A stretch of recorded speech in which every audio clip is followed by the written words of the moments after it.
Alright folks, this is Sultan. Today I'm going to show you how the British police went from being one of the most respected police forces in the world to becoming the butt of jokes. When I was growing up in Pakistan, people used to look up to Scotland Yard as the benchmark of policing. But now, I can assure you that even the Pakistani police force is better than the police forces in Britain. The Pakistani police force might be corrupt, but ordinary people fear them, as they should. Just a heads up, some of these videos might be blurred as YouTube doesn't want me to show them. However, you can circumvent them by becoming a member or patron where you get to see these videos uncensored and before they're released to the public.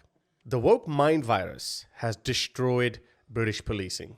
We all remember the incident where two Muslim brothers violently attacked police officers at Manchester Airport, even breaking the nose of a female police officer.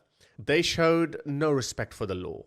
When they were arrested, a mob of Pakistani men turned up at the police station and intimidated the officers to such an extent that the brothers were simply let go. There's no point smashing this. Yeah, it doesn't matter. But tomorrow I'll tell you boys, if we don't get justice, yeah, these motherfuckers are gonna get it.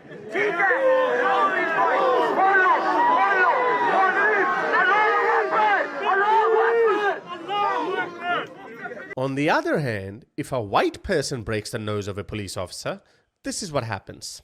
This is Sean Beach. He also broke the nose of a police officer, but since he's not a British Pakistani, he was given 4.5 years sentence. Now, don't get me wrong, this is an appropriate punishment for a man who broke an officer's nose.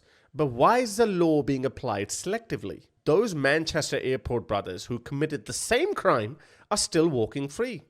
If you're not going to charge or sentence them, why should they respect the police? Why should they hold back? You have essentially given them a license to beat you up. Don't believe me? Take a look at another video that's just emerged on social media.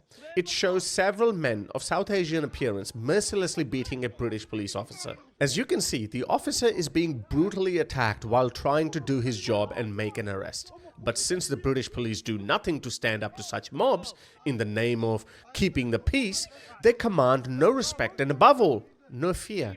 To make matters worse, in the name of equality and diversity, equity and inclusion, DEI, every male officer is paired with a female officer. Again, don't get me wrong, I'm all for women's empowerment. Women should have every opportunity to excel in any career, provided they're capable. But throwing women into dangerous policing situations is not only unfair to these women, but also compromises the safety of their male colleagues. If there had been 2 male police officers in this instance, perhaps this embarrassing beating could have been avoided. Now, thank goodness, these Muslim men weren't as shameless as their Manchester Airport counterparts who didn't hesitate to throw punches even at female police officers. But this is not where the story ends. A disturbing article from the BBC published on 17th of November revealed that UK police collectively are assaulted 103 times per day on average.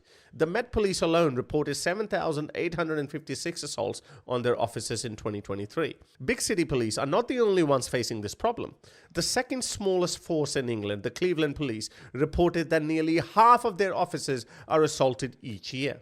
Just this past summer, 19 Cleveland officers were injured in what have been called anti-immigration protests. This police officer was run over by a quad bike. This female officer was bitten by a man.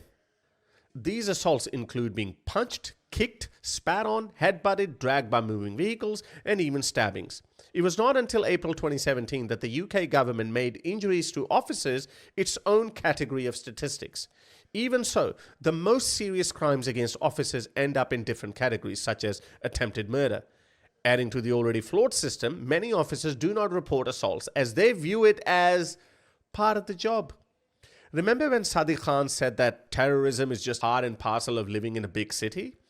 Well, it's happening everywhere now. They have convinced us that it's normal. Just suck it up. I'm old enough to remember when hitting a police officer used to be a big no-no. You'd go to jail for a very long time.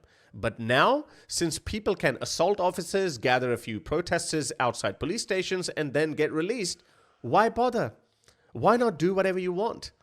The Police Federation of England and Wales representative Paul Crowley told the BBC that officers start their shifts expecting to be attacked, while the Federation's chair for Cumbria, Ed Russell, called it an epidemic. As to why this is happening, Russell said, "I'm afraid I can't answer." Well, I'll answer that for you. One word: diversity. It would be racist if you went after people of other races. The proof is in the pudding. They're not scared of arresting white offenders. They're scared of arresting non-white offenders. Across social media, many videos have surfaced of people beating up police officers. One video shows 3 youths attacking a male officer while a female officer does nothing to intervene, nor to catch the fleeing suspects.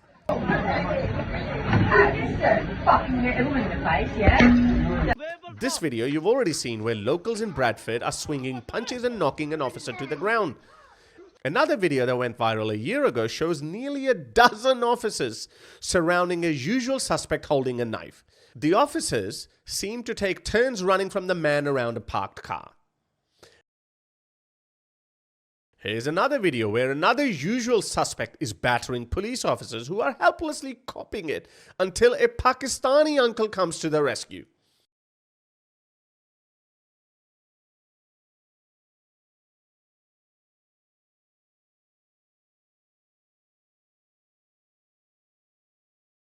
Look, more usual suspects, not even sparing a traffic officer. This is embarrassing. I have enormous respect for American police now, but I worry they are also now increasingly becoming scared of using force against obvious troublemakers. Look at this American police officer running scared from a huge woman charging at him with a knife. He didn't shoot her immediately, and she managed to slash his face multiple times before he fatally shot her. Please back up. Oh, yeah. Back up. Oh, back up. Back up. Lo and behold, the wokies started attacking the police officer, assuming he was a white officer, until it was revealed that the officer was of Asian heritage. Only then they backed down. According to the Met Police, nearly 750 protests took place between the October 2023 Hamas attack on Israel and July 2024. And they're still continuing to this day. These demonstrations have resulted in more assaults on officers who don't seem to stand a chance against the mobs. In one protest on 14th of October 2023, 9 officers were injured. Some had bottles thrown at their heads, while others were pushed, kicked, or punched. Another pro-Palestinian demonstration last May saw 3 police officers injured, one sustaining serious facial wounds from a bottle thrown by the crowd. Now, we all remember how the British justice system and police sprang into action after the Southport riots. What happened to all these pro-Palestinian activists who attacked police officers? The BBC article states that 40 arrests were made. Where are the show trials to deter future thugs? Why were their photos not plastered on social media as they did with the Southport rioters? The police have no right to cry about it now, given that they have purposefully and so selectively applied the law. One video shows a crowd of pro-Palestine activists screaming and throwing garbage at officers.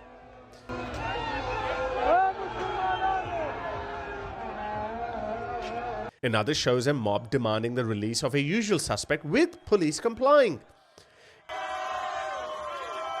Yet another video shows police fleeing with their tails tucked between their legs.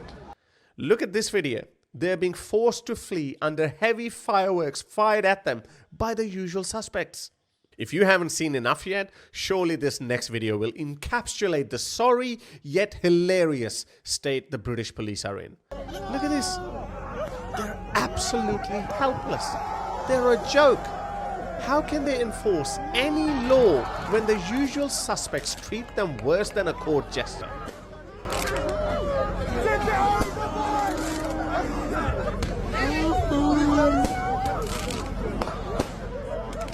So what's going on here?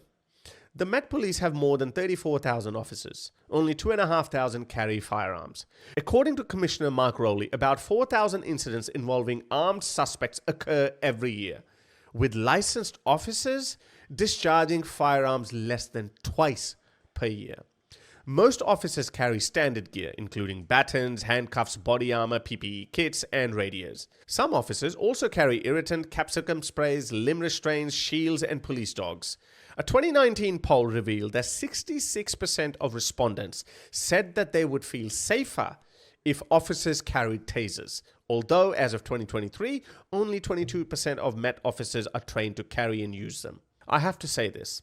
the native Brits became civilized before the rest of the world. And consequently, they made lenient laws and even disarmed their police forces because they didn't need firearms anymore. But what they didn't account for was that as you open yourself up to other cultures who are, let's say, at a less evolved stage on the civilizational ladder, they may not be as civilized as the native Brits. They will resort to violence if they have to. So, bring back the guns. I have often said this. The lenient, humane laws that I see in most Western countries were appropriate for the natives because as they culturally and socially evolved, so did their laws. But now that you import people from societies and cultures where violence is the norm, your laws are not appropriate for them.